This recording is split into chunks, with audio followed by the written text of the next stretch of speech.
Thank you very much and good morning, friends. Small disclosure, I'm associated with the design of the attuned knee and there may be a cementless version on the way. Theoretical advantages of cementless total knees are that you achieve bone stock preservation, that's important. You protect from third body wear from cement debris, and you have the potential to achieve biological fixation. Just like in total hips, if you've got your fixation, that can probably be a fixation for a long time, because you're not worried about the cement mantle loosening out and cracking. Reduced operative time and possibly an easier revision. And there are several types of cementless knees that you can have: press fit, porous coated, HA coated, with or without screws, and trabecular metal. Now, deciding whether you should go for cement or cementless, I think there's 7 issues to consider. One is the age of patients, the cost of the implant, the available results and survivorship. Is loss of fixation an important cause of revision? Do the antibiotics in cement contribute to reduction in infection rates? What about the patella? Because the designs of cementless patella are not that great. And if you are always going to resurface the patella, what do you do? And is the technique more demanding, or can it be used by everyone? Now, in terms of age, most of our patients we know are elderly. But on the other hand, the number of younger patients we are dealing with is increasing. And if you look at this registry data, you can see the ages on the left side and time on the bottom scale. And you can see that now we're dealing with younger and younger patients.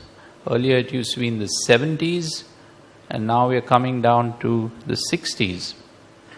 And if you look at this data from the Australian registry, 8% under the age of 55, and nearly 1/3 of the patients are under the age of 65. Which means that you have a large number of patients who will be living a very long time. So that's important. On the other hand, the highest rates of revision are also in this younger age group. So the under 55 are the ones who are needing revisions. And whether the use of cementless implants may be able to help this particular group is the question. Unfortunately, some of the earlier papers showed that the cementless survivorship was worse in the younger patients, 94 versus 72% in patients who are younger. But these were the earlier designs. If you look at registry data from Australia, where I believe a lot of people were fond of cementless implants, you can see the green line is showing a progressive increase in the number of cemented cases and a reduction in the number of cementless cases. The blue line is going downwards. The second issue is cementless total knees cost more. And these are some figures from one of the papers where it shows that it could be almost $600 more. But if you take into account cement, the time that you use, extra time of cementing, the cement mixer, etc., those costs can be somewhat negated. But even so, it's a huge additional cost. There are some companies, of course, who sell the implant at almost the same cost as the cemented one, in which case this may not matter. The biggest question, of course, are the results of cementless knees. And you have different types of results that you can look at, and you can use any of these to either support or oppose your point of view. Your registry data, meta-analysis, RCTs, observational studies, and so on. So if you look at the registry data, you can see the Swedes had suddenly between 85 and 94 become very fond of cementless knees. That's that yellow sort of chandelier hanging from the ceiling. And you can see that period they were doing a lot of cementless knees. And then when they looked at their failure rate, that was the same period where the number of cases with cementless tibias started failing. And that's the blue area on the graph. So because they saw that this cementless ones are not doing well, suddenly the numbers dropped. And then in the graph on your left, you can see very few cementless knees have been done since because of registry data. Similarly, the design matters. Now here you can see, in general, from the Australian registry, the other knees in blue, but a particular design shows a sudden peak, and you can see how they are failing. Similarly, is it cruciate retaining, or PS, or medial pivot? And the Australian registry has the data for all of these.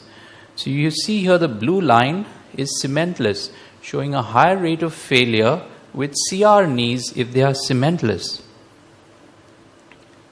In the PS version, initial failure rates are higher with the cementless, but you can see the yellow ones are the hybrid ones, which have a much higher rate of failure. And perhaps most dramatic is the medial pivot knee. If you use this in the cementless version, you can see the problem, the blue line showing a very high early failure rate. So obviously the designs matter. One area where cementless seems to score is in the lateral uni. And there you can, it's difficult to read there in the middle. I'll try and show you here if I can. That's the cemented version over here. 21% failure rates at 10 years, but 2.1% at 5 years compared to 13% with the cemented version. So maybe that's an area where it works well. In the medial unicompartmental knees, I know Rami has almost 100% success with cementless implants, but that is not reflected in the registry data. There's a minimal difference, 5.8 versus 5.1, 8.4 versus 6.8, and so on. So the differences are not huge in the registry data between cemented and cementless. If you look at the Cochrane collaboration using RSA techniques, they have found that in the initial phase, cemented does well in the first 2 years in terms of migration, but in the future, perhaps, cementless fixation may do better. That's their conclusion. And there are some HA-coated implants which have better survivorship for the cementless than cemented at a minimum follow-up of 11 years.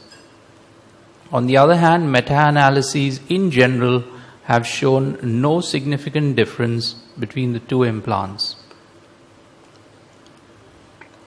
In terms of literature review, again, more or less the same conclusions, not much evidence to support one or the other. The same thing with RCTs.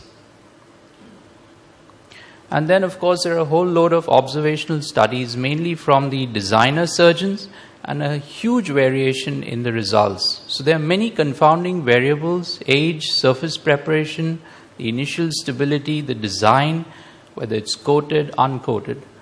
And also cementless fixation doesn't address the common reasons for failure. So loss of fixation is the green zone, and there are many other causes. So that's another point to consider. You're not dealing with the other problems of lysis, infection, patellofemoral problems, and so on.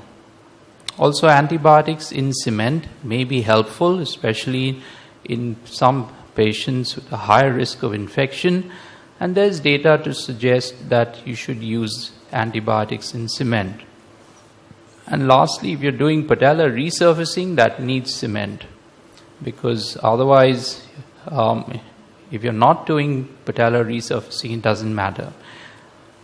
Also, cementless techniques need very precise techniques to prevent loss of fixation, as can be seen over here. And if it was that easy, more surgeons would use it. And except for countries like Norway and Denmark, which do a substantial number of cementless, in general, cementless use is minimal. So again, I've said cementless is needed perhaps for the younger patients who are increasing in numbers, but you have to consider these 7 factors. Thank you.